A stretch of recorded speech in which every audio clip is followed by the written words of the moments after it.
Hello दोस्तों, मैं अमितेश आपका स्वागत करता हूं अपने YouTube channel village student live blog में। मैंने जैसे आप लोग को एक बात बोला था कि मैं जब भी रिवीजन करूंगा तो रिवीजन से रिगार्डिंग एक टॉपिक लेके आ जाऊंगा और आपको भी आपके सामने भी लेके आऊंगा। एक्चुअली दोस्तों, ऐसे इससे क्या मुझे बेनिफिट मिल रहा है कि मैं कोई किसी भी टॉपिक को डायरेक्ट रिवीजन कर रहा हूँ तो पूरा माइंड पे एकदम डायरेक्ट क्लियर जो होता है, क्लियर दिमाग में छप जा रही है। तो दोस्तों, आज का एक मैंने टॉपिक लेके आया हूँ कि आखिर पॉलिटी पॉलिटी में जो हम लोग को कॉन्स्टिट्यूशन है, कॉन्स्टिट्यूशन के बारे में। तो संविधान एक्चुअली आप जान लो कि हमारे देश का सबसे मेन बुक है जिसे संविधान कहा जाता है, भारतीय संविधान। तो भारतीय संविधान के निर्माण से पहले आखिर संविधान की जरूरत क्या थी? संविधान बना भी, संविधान बनने के बाद आखिर उसको लागू कौन करवाता है? संविधान बनाता कौन है? संविधान आखिर बनाया किसने? और बाद में जब भी संविधान में संशोधन होता है तो वो कौन से लोग हैं जो संविधान को संशोधन करते हैं? संविधान संशोधन हो जाने के बाद कोई उसमें जो संशोधन हुआ उसको लागू करवाने के लिए किनकी परमिशन चाहिए, कौन लागू करता है? तो इन सब के बारे में आज थोड़ा सा शॉर्ट जो भी है नॉलेज आज मैं बता रहा हूँ आपको। एक छोटा सा इन्फॉर्मेशन मैं आपको दे रहा हूँ, क्योंकि इन्फॉर्मेशन वाले तो बहुत सारे यूट्यूब पे वीडियो मिल जाते हैं, बट मैं कोशिश करूंगा कि आपको इतना समझ में आ जाए और जो भी एग्जाम है उसमें से एक या दो क्वेश्चंस श्योर है कि इससे आता ही है। तो दोस्तों, आखिर हम लोग पॉलिटी के बारे में हम लोग जानते हैं। पॉलिटी में हम लोग को संविधान पढ़ना है, संविधान के बारे में। तो पॉलिटी का मतलब क्या है? जैसे एक पार्टिकुलर ग्रुप है, ग्रुप एंड सिस्टम उसको कह सकते हैं, वो जो सब लोगों को बांध के रखता है उस सिस्टम और उस सिस्टम को फंक्शन करता है। तो यहाँ पे पार्टिकुलर ग्रुप क्या है? पार्टिकुलर ग्रुप, जैसे आप किसी भी कंपनी में काम कर रहे हो या कहीं भी किसी भी इंस्टीट्यूशन में काम कर रहे हो, तो वहाँ पे आप जैसे एक ग्रुप टाइप का है, उसका कोई हेड होंगे, वो सब चीज उसका वहाँ का रूल्स रेगुलेशन को आपको फॉलो करना पड़ता है। चाहे आप अपने फैमिली में ही रह रहे हो तो फैमिली के जैसे एचओडी हैं, मतलब फैमिली के जो हेड ऑफ मेंबर्स हैं, तो उनके अनुसार जो भी डिसीजन ले रहे हैं तो वो सब चीज ही ले रहे हैं। तो वैसा ही हमारा संविधान है, जो पूरे भारत के लोगों को बांध के रखता है और पूरे भारत को लोगों को एक फंक्शन करता है, उसको कार्य करवाता है। जैसे आप अपने घर का एग्जांपल ले लो कि घर में किसी भी चीज की जरूरत आपको है, मतलब तो आप अपने पापा से बोलोगे, मम्मी से बोलोगे या बड़े भाई से बोलोगे। बड़े भाई क्या बोलेंगे? मम्मी से बोलेंगे, या मम्मी फिर जाके पापा से बोलेंगे कि इसको इस चीज की जरूरत है, या तो आप एक भी बोल सकते हो। तो सेम इसी प्रकार हमारे देश में भी संविधान भी है। तो संविधान जो होता है यहाँ का जो सुप्रीम लॉ है, ठीक है। मतलब संविधान के बारे में एक चीज और आप समझ सकते हो संविधान किससे रिलेटेड, कि भारतीय संविधान में जनता को हेड माना गया है। मतलब हम लोग हैं आम पीपुल, मतलब हम लोग के लिए संविधान बनाए गए, हम लोग के लिए एक स्ट्रांग बुक है, हम लोग का अधिकार है। एक चीज हमारे भारतीय संविधान में, मतलब यहाँ के लोगों को, जो जनरल पीपल है, आम जनता है, उनको हेड माना गया है, ना कि कोई इसके अलावा कोई भी हेड नहीं है। तो अगर हेड माना गया, भारतीय संविधान जनता को हेड मानता है, जनता को सर्वोपरि मानता है, तो आखिर सर्वोपरि बनाने के लिए जनता को इतना सर्वोपरि बनाने के पीछे रीजंस क्या था और सर्वोपरि कैसे बनता है, तो उन सब चीज के बारे में डिस्कस करते हैं। तो जैसे पॉलिटी के बारे में आपको बताया ही कि पॉलिटी एक पार्टिकुलर ग्रुप है तो या सिस्टम है जो सबको बांध के रखता है और फिर उसी सिस्टम को फंक्शन भी करवाता है। जैसे कि मैंने एग्जांपल दिया, आपके घर के बारे में एग्जांपल दिया, आप आपके अपने सोसाइटी में देख लो। एक संविधान को आप अपने आसपास के लोगों से मतलब पॉलिटी को आसपास के एनवायरमेंट से आप समझ सकते हो। जैसे अभी मैंने एग्जांपल दिया कि संविधान, जैसे आपके घर में जो भी हैं, अपने अपने घर का एग्जांपल लो, अपने कोचिंग का एग्जांपल लो, आप जहाँ रह रहे हो वहाँ का एग्जांपल लो, क्योंकि वहाँ का हर एक का कहीं ना कहीं रूल एंड रेगुलेशन है, वो आपको पालन करना पड़ता है। ऐसा नहीं कि आप अपने हिसाब से भी कुछ करो। हाँ, ऐसा नहीं कि आपको आपका अपना भी आजादी भी दिया गया है, बट कुछ भी गलत कार्य करते हो, कुछ भी गलत काम करते हो तो लगता है कि घर में पापा को पता चल जाएगा तो क्या होगा क्या नहीं, तो ये सब कहीं ना कहीं डर रहता है। तो ऐसा जो हेड ऑफ फैमिली अपने आपके पापा हुए, आपके दादाजी हुए, कोई भी घर में हो सकते हैं, ऐसा नहीं कि मतलब। तो उसी तरह से संविधान भी है। तो दोस्तों, अब संविधान आखिर कॉन्स्टिट्यूशन के बारे में हम लोग बात करते हैं कि कॉन्स्टिट्यूशन आखिर है क्या। तो कॉन्स्टिट्यूशन दो तरह से कार्य करता है।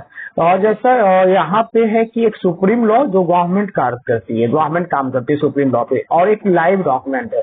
मतलब लाइव डॉक्यूमेंट कह सकते हो कि इसमें लाइव पीपल, मतलब लाइव डॉक्यूमेंट मतलब लाइव पीपल मतलब जिंदा इंसानों के लिए, जिंदा जिंदा यहाँ के जो आम जनता है उनके लिए, मतलब उनके अनुसार संविधान को चेंज किया जा सकता है। अगर उनको कुछ तकलीफ हो रही है, जो संविधान की वजह से कोई तकलीफ हो रही है, तो संविधान में संशोधन किया जा सकता है। तो हमारा संविधान एक सुप्रीम लॉ पे काम करती है, जो सरकार से स्वीकार करती है। सरकार ही फिर लास्ट में जाकर के उस संविधान को, अगर आम जनता को कोई तकलीफ हो रही है, कोई प्रॉब्लम्स है, तो उसको संशोधन कर सकती है। अब यहाँ पे बताता है कि संविधानवाद जो कॉन्स्टिट्यूशनिज्म, तो संविधानवाद है, तो ये क्या करता है कि हमारे संविधान को जो पावर को लिमिट कर देता है। और जैसे पावर को लिमिट करने के लिए क्या है कि जैसे आप यहाँ पर देखो, स्लाइड में देखो कि लिखा हुआ है लिमिटिंग ऑफ पावर और लॉज अवेलेबल अंडर कॉन्स्टिट्यूशन। तो यहाँ पे है क्या कि जैसे पावर को कैसे कंट्रोल करता है जो संविधान, जो यहाँ के शासक हैं, यहाँ के प्रधानमंत्री हुए, आईएएस ऑफिसर हुए, तो यहाँ पे कैसे कंट्रोल करता है। तो कंट्रोल करने के लिए यहाँ पे 3 तरह का कार्य करता है। पहला कि एक टेम्परेरी गवर्नमेंट है जो हर एक 5 साल में चेंज हो जाती है, और ऐसा नहीं हो जो मतलब जो सरकार नियम बना रही है, ऐसा नहीं कि आने वाले जो सरकार होंगे 5 साल बाद उस नियम को अगर उनको खराब लगता है, अगर वो जनता के पक्ष में नहीं है, तो वो जाकर के चेंज कर सकती है। और ऐसा मतलब ऐसा हो सकता था कि अगर नहीं कोई नियम बन गया तो उसको हटाया नहीं जा सकता था। तो यहाँ पे संविधान का जो है तो लिमिट, जो संविधान है गवर्नमेंट की पावर को लिमिट कर देता है। मतलब गवर्नमेंट की जो शक्ति है उसको लिमिट करता है, उसको कंट्रोल करता है संविधान। तो पहला चीज कि यहाँ पे गवर्नमेंट है जो हमारे टेम्परेरी गवर्नमेंट है, कोई परमानेंट गवर्नमेंट है नहीं, 5 साल बाद चेंज हो जाना है हर एक साल। भले ही एक ही पार्टी हर एक बार जीत रही हो, तो ऐसा नहीं है कि मतलब वो गवर्नमेंट, लेकिन आपका सरकार हर एक 5 साल बाद चेंज हो रही है। ये सब चीज हुआ। दूसरा चीज रूल ऑफ लॉ, जो सबके लिए समान है। ऐसा नहीं कि कोई स्पेशली किसी पर्सन के लिए एक काम करेगा, चाहे आप एक पुअर फैमिली हो, एक लोअर क्लास फैमिली हो, एक आम जनता हो, ठीक है, जिसके पास 1 रुपया भी नहीं हो, और चाहे अंबानी ही कोई बड़ा, कितना भी बड़ा बिजनेसमैन का क्यों ना हो, कितना भी बड़ा पॉलिटिकल लीडर क्यों ना हो, संविधान के अंदर सब लोग आते हैं और उनके लिए सेम नियम कानून बनाया गया है। ऐसा नहीं कि किसी स्पेशल पर्सन के लिए स्पेशल रूल्स वगैरह बना दिया गया, ऐसा नहीं है। तीसरा चीज कॉन्स्टिट्यूशन एल्सो अंडर दिस, मतलब संविधान के अंदर भी, संविधान को भी एक दायरे में रखा गया है। मतलब संविधान के अनुसार कोई कार्य गलत हो रहा है तो उसको भी संशोधन कर सकते हैं। मतलब संविधान के पास खुद की शक्ति है। मतलब संविधान को एक अलग से शक्ति दिया गया है, एक पावर दिया गया है। संविधान में अगर ऐसा लग रहा है कि संविधान के हिसाब से कोई चीज गलत हो रही है तो उसको आप संशोधन कर सकते हैं। जैसे अब देख जानते हैं, यहाँ तक तो आपको समझ में आ गया होगा। जो नहीं समझ में आया तो कमेंट बॉक्स में बताना, मैं डीपली वीडियो और भी इसलिए बना दूंगा, एग्जांपल्स भी देके रखूंगा। अब आते हैं कि संविधान में आखिर है क्या क्या। तो संविधान को 25 पार्ट में डिवाइड किया गया है, मतलब 25 भाग में डिवाइड किया गया है। अभी जब कुछ दिन पहले 471 अनुच्छेद था, लेकिन आज वर्तमान में 488 अनुच्छेद हो गया है, आप गूगल करके देख लेना, और 12 अनुसूचियां रखा गया है। अब आते हैं यहाँ पे बात करती है, ये तो आपको ओवरऑल सबको पता ही होगा, ये जो एग्जाम पॉइंट ऑफ व्यू से भी ये इम्पोर्टेंट है कि कॉन्स्टिट्यूशन में कितना भाग है। कोई जैसे रेलवे के एग्जाम में और भी एग्जाम्स वगैरह में पूछ देता है, तो ये सब चीज कोई थोड़ा सा खांसी है जो गए, तो आपको यहाँ पे इम्पोर्टेंट पॉइंट है कि कॉन्स्टिट्यूशन में कितने पार्ट है, कितने आर्टिकल्स हैं और कितने शेड्यूल हैं। तो ये सब चीज को आप थोड़ा सा हाईलाइट कर लेना और इसको याद भी करना जरूरी है, और बाकी वो सब चीज तो आपको याद करने की जरूरत नहीं थी। अब आते हैं कि जो गवर्नमेंट की ऑर्गन्स, मतलब गवर्नमेंट की अंग क्या क्या है। तो अब दोस्तों यहाँ पे अब जैसे बात करते हैं कि गवर्नमेंट का 3 अंग है। पहला लेजिस्लेटिव, और जिसको हम लोग क्या कह सकते हो, लेजिस्लेटिव जिसको मतलब हिंदी में क्या बोलते हैं, कार्यपालिका, कार्यपालिका बोल सकते हैं। और एक्सिक्यूटिव को इम्प्लीमेंट, जो उसको मतलब लेजिस्लेटिव मतलब जो लॉ मेकर है, सॉरी लेजिस्लेटिव मतलब लॉ मेकर जो कानून बनाता है, और एग्जीक्यूटिव मतलब जो उसको कानून को लागू करवाता है, मतलब कार्यपालिका इसको कह सकते हो, और जुडिशियल। तो जुडिशियल का काम होता है प्रोटेक्टर। तो जैसे लेजिस्लेटिव में हमारे यहाँ क्या है, हमारे यहाँ लेजिस्लेटिव का भी इंडिया में लेजिस्लेटिव का भी दो पार्ट है, पहला लोकसभा, पहला राज्यसभा, दूसरा लोकसभा। और राज्यसभा को अपर हाउस कहते हैं, लोकसभा को लोअर हाउस कहते हैं। और पार्लियामेंट का जो सबसे ऊपर से ऊपर जो उच्च पोस्ट है, जैसे अगर कंबाइंड पार्लियामेंट का अगर कोई रूल्स बनाना है या किसी भी रूल्स में संशोधन करना है, तो वहां पे क्या होता है कि राष्ट्रपति दोनों को राज्यसभा लोकसभा की संयुक्त बैठक बुलाता है। इसीलिए हमारे पार्लियामेंट में सबसे हेड बताया गया है राष्ट्रपति को, मतलब प्रेसिडेंट को। मतलब लेजिस्लेटिव में मतलब जो रूल्स बना रहा है जो मतलब कानून को बना रहा है, ठीक है, तो उनको क्या बोला गया है कि उनको तीन पार्ट में, पहला प्रेसिडेंट, दूसरा लोकसभा और तीसरा राज्यसभा। और राज्यसभा अपर हाउस है और लोकसभा लोअर हाउस है। और यहाँ पे दोस्तों जैसे एक स्टेट को भी एग्जांपल ले लो, तो जैसे ये सेंटर की बात हो रही है, और हमारे संविधान हर एक स्टेट को भी एक राइट देती है कि आप अपना भी स्टेट में एक विधानसभा बना सकते हैं, अपने राज्य के लिए भी नियम बना सकते हैं, जो हमारे संविधान पावर देती है भारत के हर एक राज्यों को। और राज्य का मतलब आपको पता, राज्य का मतलब ऐसे तो अगर नहीं पता है तो मैं आने वाले वीडियो में आपको बताऊंगा। ऐसा नहीं कि बिहार एक राज्य है हुआ, यूपी एक राज्य है। राज्य एक इंस्टीट्यूशन है, यहाँ पे लोगों का समूह कार्य करती है, वो एक रूल से चलता है। जैसे आप रिलायंस हो गई, उसको स्टेट रिलायंस हो गई, टाटा हो गई, बिहार हो गई, यूपी हो गई, बहुत सारे LIC हो गई। तो ये सब सारे के सारे स्टेट है। ऐसा नहीं कि मतलब सिर्फ राज्य का मतलब आप एक ही समझो। तो राज्य को भी एक अधिकार देता है, हमारे संविधान जितना भी इंस्टीट्यूशन है सबको अधिकार देता है, अपना एक रूल बनाइए, आप उस रूल को फॉलो अप करवाइए, लेकिन हाँ संविधान के दायरे में। ऐसा नहीं कि संविधान के दायरे से बाहर। हम तो अब यहाँ पे बात करते हैं जो ओरिजिनल जो स्टेट की बात होती है, जो हम लोग समझते हैं, जैसे स्टेट का मतलब राज्य।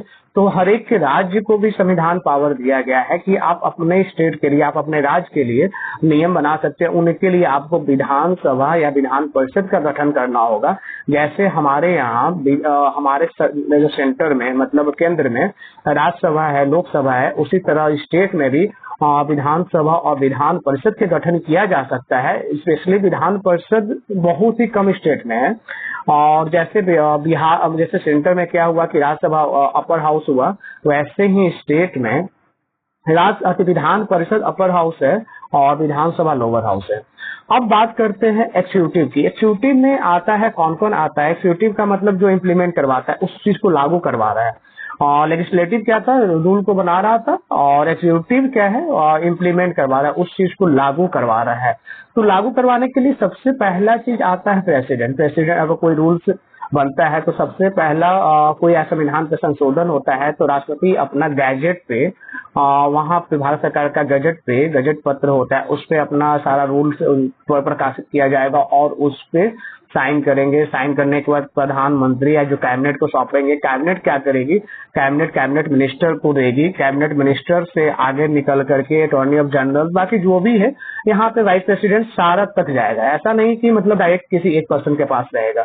और यहाँ पे जुडिशियल का कार्य क्या है कि अगर संविधान के हिसाब से कुछ गलत हो रहा है, जैसे आपको लग रहा है कि जैसे हमारा जो संविधान हमको कुछ फंडामेंटल राइट्स दिए हैं, तो लगता है कि हमारा फंडामेंटल राइट्स का उल्लंघन हो रहा है और हमारा फंडामेंटल राइट के खिलाफ कोई कार्य हो रहा है, तो आप उसको लेकर के सुप्रीम कोर्ट या हाई कोर्ट में जा सकते हो, उसको अपील कर सकते हो। आपको संविधान मतलब जो कोर्ट है आपको फुल्ली हेल्प करती है। ऐसा नहीं, बहुत सारे केस हुए हैं, केशवानंद भारती केस, बहुत सारे केसेज आई हैं जो बाद में संविधान को पूरा का पूरा उलट के रख दिया था। तो दोस्तों ये सब चीज बहुत सारा केसेस आई है, मतलब इंडिया में हुआ है। जो जुडिशियल जो है आपका, जो सुप्रीम कोर्ट हुआ, हाई कोर्ट हुआ, तो हाई कोर्ट और सुप्रीम कोर्ट का कार्य क्या है कि संविधान के हिसाब से कुछ गलत हो रहा है तो आम जनता, एक सिविल पर्सन जा करके हाई कोर्ट और सुप्रीम कोर्ट में अपील कर सकते हैं अपने राइट के लिए। और गवर्नमेंट कोई गलत रूल्स बना दिया तो गवर्नमेंट के खिलाफ आप जा नहीं सकते हो, डायरेक्ट गवर्नमेंट से बोल नहीं सकते हो, तो उसका एक ऑप्शन हमारे यहाँ संविधान हम लोगों को पावर देता है जुडिशियरी। तो आप न्यायपालिका में जा सकते हो, न्यायपालिका में जाकर के अपने हक की मांग कर सकते हो। अब आ जाते हैं कि पार्लियामेंट, पार्लियामेंट का मतलब जैसे पार्लियामेंट का ऑर्गन है, तो पार्लियामेंट अब क्या है? पार्लियामेंट मतलब हमारे यहाँ यूनिकैमरल है, मतलब वन हाउस है या टू हाउस है। तो आपको पता ही है कि हमारे यहाँ जो पार्लियामेंट है बाई कैमरल है, यूनिकैमरल नहीं। यूनिकैमरल जैसे वन हाउस होता है, जैसे आप यूके में देख लो, यूके में ये सब चीज में आप यूके में हो गया, और भी कंट्री में है, जैसे यूके का बेस्ट एग्जांपल है, क्योंकि यूके में आपका यूनिकैमरल है, चाइना में यूनिकैमरल है, रशिया में यूनिकैमरल है, बट हमारे इंडिया में बाई कैमरल है, मतलब यहाँ पे टू हाउस, जहाँ पे दो हाउस दो सदन की बात होती है उसे बाई कैमरल कहते हैं। मतलब दो सदन वाला हमारा जो पार्लियामेंट, हमारा जो संसद है, दो सदन का है। जैसे आपको पता ही है लोकसभा, राज्यसभा, ये सब चीज के बारे में तो आप कंफ्यूजन नहीं होंगे, क्योंकि लोकसभा लोअर हाउस है और राज्यसभा अपर हाउस है। अब आते हैं एग्जीक्यूटिव की बात करते हैं, जो इम्प्लीमेंटर का कार्य करता है। जैसे पॉलिटिकल और एडमिनिस्ट्रेशन में आ जाओ, तो पॉलिटिकल में आपका प्रेसिडेंट हो गया, पीएम हो गए, कैबिनेट मिनिस्टर हो गए, और एडमिनिस्ट्रेशन में आपका आईएएस ऑफिसर हो गए, IPS officer, attorney of general हो गए, और बहुत सारे ऐसे पर्सन है जिनको जो संविधान को लागू करवाने में मदद मिलता है। तो एग्जीक्यूटिव को भी दो पार्ट में बांटा गया था, पॉलिटिकल में और एडमिनिस्ट्रेशन में। तो पॉलिटिकल में आपका प्रेसिडेंट, पीएम, कैबिनेट हो गए, और एडमिनिस्ट्रेशन में आईएएस, और जो आईएएस जो है जो हमेशा परमानेंट रहते हैं, लेकिन पॉलिटिकल जो है वो टेम्परेरी होते हैं, तो हर एक 5 साल बाद उनका चेंजिंग हो जाएगा। और जुडिशरी का मतलब आपको बता ही चुका हूँ कि जुडिशरी का मतलब ही प्रोटेक्टर है। हमारे यहाँ मतलब दो तरह का सुप्रीम कोर्ट, हाई कोर्ट और सब कोर्ट है। जैसे हर एक डिस्ट्रिक्ट कोर्ट में भी आप वहां पे भी जा सकते हो, बट वहां से ऐसा कुछ नहीं होता है। और सुप्रीम कोर्ट का क्या कार्य है, और कि सुप्रीम कोर्ट और हाई कोर्ट का काम क्या है? अगर कोई स्टेट में कोई रूल्स वगैरह बनना है तो हाई कोर्ट उसको जज करेगी, और सेंट्रल बन रही तो सुप्रीम कोर्ट जज करेगी। लॉ बनाने में क्या इम्प्लीमेंट करना है उसको चेक कर रहा है। लॉ में कोई रूल वगैरह बनाया गया, कोई नियम बनाया गया, तो उसमें क्या इम्प्लीमेंट होना चाहिए वो चेक करता है, और उसको लागू करवाने में मदद भी करता है। अब आ जाते हैं कि हमारा संविधान का प्रकार क्या है। जो संविधान का प्रकार क्या है, पहला रिटन है या नॉन रिटन है, रिजिड है या फ्लेक्सिबल है, यूनिटरी है या फेडरल है, या इनएक्टेड है या इन्वॉल्व है। तो पहला चीज कि हमारा संविधान में आपको पता होना चाहिए कि हमारा संविधान एक बुक है, मतलब हैंड रिटन बुक है। और जैसे अभी तक जैसे इंडिया और यूएसए का, और नॉन रिटन है जैसे यूनाइटेड किंगडम का, लंदन का, जो वहां पे होता है, जनमत संग्रह होता है, बहुत तरह का वहां का जो संविधान को संशोधन करने में, लेकिन वहां पर जो यूके का संविधान लिखा हुआ नहीं है। बट दो कंट्री की बात कर रहा हूँ, इंडिया और यूएसए का, यूनाइटेड स्टेट ऑफ अमेरिका का, दो कंट्री की संविधान लिखा हुआ, लिखित संविधान है। और कहा जाता है कि the constitution of India is the largest written constitution in the world. मतलब भारत का संविधान विश्व का सबसे बड़ा हस्तलिखित संविधान है। आपको ये इम्पोर्टेंट पॉइंट है कि भारत का संविधान विश्व का सबसे बड़ा हस्तलिखित संविधान है। अब बात करते हैं रिजिड है और फ्लेक्सिबल है। तो रिजिड का मतलब आप ऐसे समझ सकते हो कि संविधान में संशोधन करना आसान है या इजी है, मतलब आसान है या कठिन है। तो भारत के संविधान में आप ऐसे समझ सकते हो कि भारत के संविधान रिजिड भी नहीं है और आसान भी नहीं है। ऐसा नहीं कि आप जब मन चाहो संविधान में संशोधन कर दो, जब या मतलब संविधान को संशोधन ही नहीं कर सकते हो। तो जैसे अमेंडमेंट में, जैसे आपको यूएसए में है कि आप यूएसए में एक बार संविधान बन गया है तो उसको संशोधन करने के लिए जनमत संग्रह करवाना पड़ता है। लेकिन इंडिया में वैसी बात नहीं है। यहाँ पे दोनों सदन में लोग बैठेंगे, दोनों सदन में बहस होगी, दोनों सदन में वोटिंग होगी, और वोटिंग करने के बाद संविधान में संशोधन किया जा सकता है। बट उसके लिए भी दोस्तों ऐसा नहीं कि जब मन तब चाहे पॉलिटिकल पार्टी बैठ गए, अगर उसको जरूरत है तो यहाँ के लोगों से वोटिंग, पहले संविधान में संशोधन करवाने के लिए पहले मीटिंग के लिए वोटिंग होगा कि हाँ संविधान में मतलब संशोधन किया जा सकता है या नहीं। मीटिंग बुलाने के लिए, सदन में जो मीटिंग होती है उसको बुलाने के लिए पहले वोटिंग किया जाएगा, और जो जनरल वोटिंग से, और फिर उसके बाद जनरल वोटिंग होगा। जनरल वोटिंग करने के बाद अगर वो पारित हो जाता है तो फिर संविधान संशोधन के लिए मीटिंग होगी, उसमें बहस होगी कि आखिर क्यों जो संविधान संशोधन करना चाहती है गवर्नमेंट, तो यहाँ पे जो विपक्ष है, विपक्ष को उसका आंसर देना होगा कि आखिर क्यों संशोधन करना चाहते हैं। अगर उनको सही लगेगा फिर उसके बाद वोटिंग होगा, वोटिंग करने के बाद राष्ट्रपति के पास जाएगा, गजट में प्रकाशित होगा, राष्ट्रपति साइन करेंगे, तब जाकर के उसमें संशोधन किया जाता है। ऐसा तो हम लोग इसको कह सकते हैं कि हमारा संविधान ना ही आसान है और ना ही कठिन है, मतलब संशोधन करने के मामले में। और अब बात करते हैं थर्ड पॉइंट पे, यूनिटेरी है या फेडरल है। तो यूनिटेरी का मतलब आप समझ सकते हो कि जो जहाँ का पावर डिवाइड नहीं है, जैसे यूके में, मतलब यूके में, चाइना में, बांग्लादेश में। तो आखिर हम लोग अब यहाँ पे आते हैं, और फेडरल का मतलब डिवाइडेड है, जैसे यूएसए में हो गया, ब्राजील में हो गया। और तो हम लोग अब यहाँ पे एक चीज समझने की बात है यहाँ पे कि यूनिटेरी और फेडरल, तो आप सिंपल से बात समझ सकते हो कि आपको दिमाग में आ रहा होगा कि अरे यार नहीं, इंडिया का संविधान तो यूनिटेरी है, यहाँ का पावर तो डिवीजन है नहीं। बट दोस्तों, यहाँ पे पावर की बात, वो पावर की बात नहीं कर रही। यहाँ पे हर एक स्टेट को एक अलग से पावर दिया गया है। हर एक स्टेट को, वो चाहे आपका अपना स्टेट हो, चाहे हर एक स्टेट को कुछ न कुछ स्पेशल पावर दिया गया है, कुछ न कुछ वहाँ स्पेशल लॉ लागू है। जैसे अभी बिहार में शराबबंदी लागू है। ऐसा नहीं कि पूरे इंडिया में शराबबंदी लागू है, बहुत गुजरात में शराबबंदी लागू है। बहुत सारे चीजें, जैसे बिहार में बहुत सारे महिलाओं के लिए स्पेशल मतलब रूल्स एंड रेगुलेशन है, लेबर के लिए अलग से लॉ बनाया गया है। बहुत सारे ऐसे हैं जो अपना स्टेट बनाती है। तो यहाँ पे क्या बोला गया है कि मतलब फेडरल होने के लिए कुछ कुछ टर्म एंड कंडीशन होना चाहिए। टर्म एंड कंडीशन क्या है कि आपका पावर का डिस्ट्रीब्यूशन होना चाहिए, दूसरा संविधान लिखा होना चाहिए, और तीसरा जो सेंटर स्टेट का जो सेपरेशन है वो होना चाहिए, सेंटर एंड स्टेट का सेपरेशन होना चाहिए।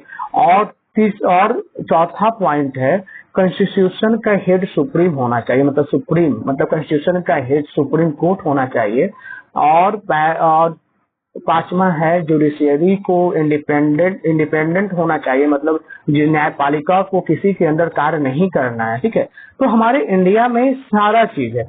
बट यहाँ पे कुछ कुछ पावर ही दिया गया है स्टेट को। ऐसा नहीं कि स्टेट, और जैसे यूएसए में क्या है, यूएसए में शायद 25 स्टेट के आसपास या 57 स्टेट है, अभी मुझे उतना एग्जैक्ट पता नहीं, मैं भूल गया हूँ, डाटा भी क्या अपडेट है।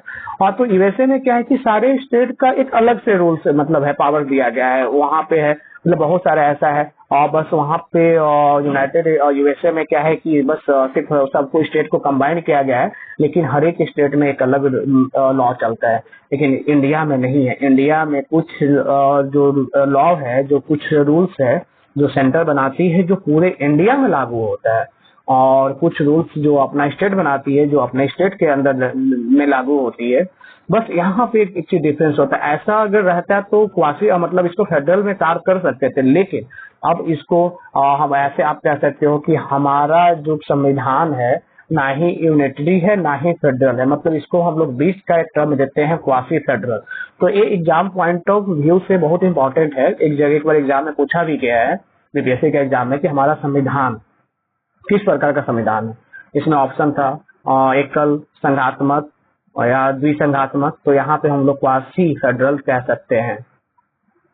अब बात करते हैं, अब चौथा पॉइंट है कि इनेक्टेड और इन्वॉल्व। तो इनेक्टेड का मतलब होता है कानून बनाने वाला, ठीक है, तो जो अनियमित कानून बनाने वाला। और इन्वॉल्व का मतलब है जो कोई, जिसका कोई मतलब बॉडी नहीं है। तो हम लोग यहाँ पे मतलब जो कानून बनाने के लिए, और इनेक्टेड का मतलब होता है कानून बनाने के लिए कोई स्पेशल बॉडी हो। तो जैसे इंडिया में स्पेसिफिक बॉडी है, स्पेसिफिक टाइम में दिया। हाँ, दूसरा चीज की स्पेसिफिक टाइम भी होना चाहिए कि संविधान को एक टाइम के अंतर्गत, ऐसा नहीं कि कोई संविधान का निर्माण हो रहा है, अभी तक निर्माण ही हो रहा है, 50 साल हो गया, 50 साल में संविधान बना नहीं।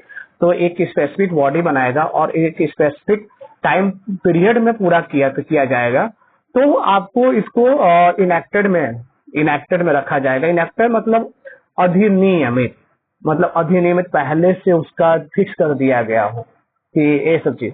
और इन्वॉल्व का मतलब कोई फिक्स बॉडी नहीं है, नो फिक्स टाइम है। तो इन्वॉल्व टाइम मतलब कितना भी टाइम ले लो, जब मन तब करे तब बना रहे हो। जैसे आज कोई नियम की जरूरत पड़े, आज ही नियम बना दिए। जैसे यूके में होता है लेकिन इंडिया में नहीं।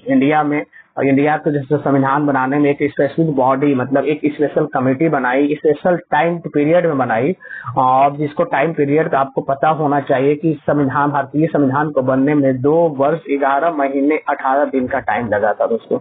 तो ये सब चीज इम्पोर्टेंट पॉइंट था, जो इम्पोर्टेंट फैक्ट है जो इंडियन कॉन्स्टिट्यूशन के। सो दोस्तों, अगर अब मैं वीडियो को यहीं पे खत्म करता हूँ। अगर वीडियो को मेरा वीडियो अच्छा लगा तो काइंडली वीडियो को शेयर करो। और ऐसे ही मैं रिवीजन करते करते सारा चीज हुआ कि मुझे भी रिवीजन हो गया अच्छा से। मैंने बहुत दिन से इस टॉपिक को रिवीजन नहीं किया था, और इस टॉपिक से 1 से 2 क्वेश्चन आते भी है, कोई एग्जाम में पूछ भी देता है।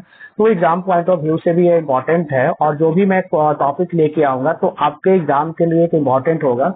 तो एक सेशन में चला रहा हूँ इसको, मतलब कुछ ज्यादा टाइम भी नहीं लगता है। ऐसे भी थोड़ा बहुत खाना खाने के बाद आप ऐसे ही टाइम पास कर देते हो, तो थोड़ा सा वीडियो को चला के देख लो। चलो दोस्तों, अब मैं यहीं पे खत्म करता हूँ वीडियो को। अगर आप मेरे वीडियो को देखे हो, यहाँ तक देखे हो, तो एक बार चैनल को सब्सक्राइब भी कर लीजिए। चलिए दोस्तों, मिलते हैं अगले वीडियो में।